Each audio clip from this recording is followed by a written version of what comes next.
এবারে আমরা যাব কমলাপুর রেলওয়ে স্টেশনে। সেখানে আছেন আমাদের সহকর্মী রবিউল ইসলাম। রবি, আপনি নিশ্চয়ই শুনতে পাচ্ছেন আমাকে? আরাফাত সিদ্দিকীর কথা শুনছিলাম, তিনি বিমানবন্দরের কথা বলছিলেন। আপনি কমলাপুর থেকে আমাদের জানাবেন সেখানকার কি অবস্থাটা।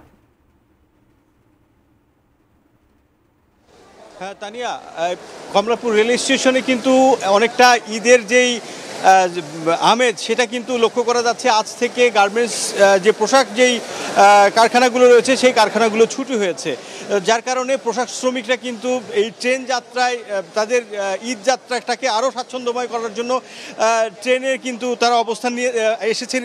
কমলাপুর রেলওয়ে স্টেশনে তারা এসেছেন। অনেকেই আছেন যে টিকিট পুরো আগে থেকে কাটা আছে, আবার অনেকে আছে যে টিকিট না কেটেই কিন্তু চলে এসেছেন। যারা টিকিট কাটেনি তারা অনেকেই আছেন যে স্ট্যান্ডিং টিকিট কেটে ছাদে পরিবহন। কিছুক্ষণ আগে আমরা দেখেছি যে একটি ট্রেন কুড়িগ্রাম এক্সপ্রেস যেটা ছেড়ে গেছে 8টা বাজে, কিন্তু ওই ট্রেনটি কিন্তু ওই ট্রেনটি কিন্তু যাত্রী যত ছিল, অর্থাৎ টিকিট কাটা যে যাত্রী ছিল তার বাইরেও কিন্তু মানে ট্রেনের ছাদেও অনেক ঝুঁকিপূর্ণভাবে বহু যাত্রী কিন্তু এই ট্রেনে গেছে।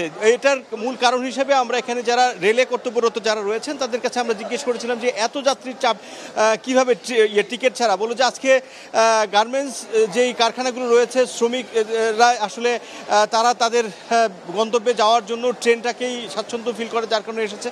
অনেকের হাতে টিকিট আছে, অনেকের হাতে টিকিট নাই, তারপরেও আসলে কিছুটা ছাড় দিয়েছে। তবে সব কিছু মিলিয়ে এখানে যারা যাত্রী সাধারণ রয়েছে সবাই কিন্তু বলছে যে এবারের ঈদ যাত্রা বেশ স্বাচ্ছন্দ্যেরই হচ্ছে এবং টিকিট প্রাপ্তি যেমন সহজভাবে ভোগান্তি ছাড়াই টিকিট যারা যেমনভাবে পেয়েছেন এবং ট্রেনে ওঠা থেকে শুরু করে এবং গন্তব্যে পৌঁছানো পর্যন্ত পুরো যাত্রাটাই বেশ স্বস্তিদায়ক বলেই বলছেন যাত্রীরা।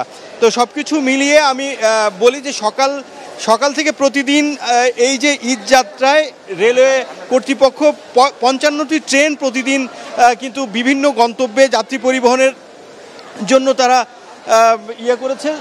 তো এই 55 ট্রেন দিয়েই কিন্তু তারা প্রতিদিন যাত্রী পরিবহন করছেন এবং এই ট্রেনগুলো সকাল থেকেই আমরা যেটা জানতে পেরেছি মোটামুটি শিডিউল বিপর্যয় ছাড়াই ট্রেনগুলো তাদের গন্তব্যে পৌঁছে গেছেন। এছাড়া আমরা এই যে পাশে যে ট্রেন